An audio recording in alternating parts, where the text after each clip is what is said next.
선지자를 부르러 간 사자가 미가야에게 왕에게 좋은 말만 하도록 설득해 보았지만 미가야 선지자는 사자의 말을 단호히 거부하고 하나님께서 자신에게 말씀하시는 것만 예언하겠다라고 선포합니다. 결국 미가야 선지자는 하나님의 말씀대로 하나님께서 아합 왕을 심판하시고자 거짓 선지자들을 통해 거짓 예언을 하도록 하신 것으로 결국 왕 앞에서 왕이 전쟁에서 지고 죽게 될 것이라고 예언을 합니다. 이를 듣고 있던 시드기야 선지자는 미가야의 뺨을 치며 미가야의 예언이 거짓되었다라고 하며 거짓 예언을 하게 되었고, 아합 왕이 미가야를 잡아 가두고 자신이 전쟁에서 돌아올 때까지 고난의 떡과 고난의 물을 마시게 하였습니다. 오늘 말씀을 묵상하면서 하나님의 말씀을 내 마음과 내 뜻대로 해석한다고 해서 결코 하나님의 말씀이 바뀌거나 변하지 않는다는 것을 깨닫게 됩니다.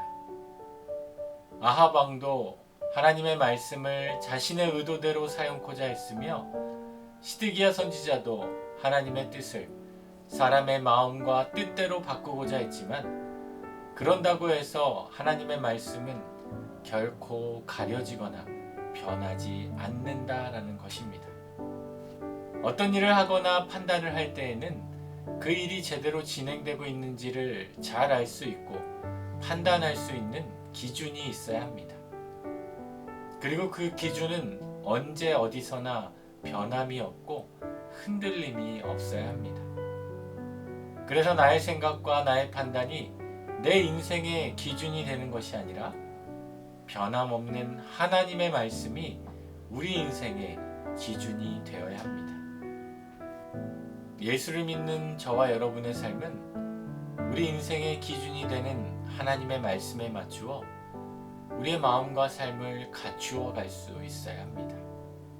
오늘 하루도 거룩한 주일을 보내며 하나님의 말씀을 우리의 삶의 기준으로 여김으로 하나님의 말씀에 의지하여 행하는 거룩한 주일이 되시기를 우리 주님의 이름으로 축원합니다. 기도하겠습니다.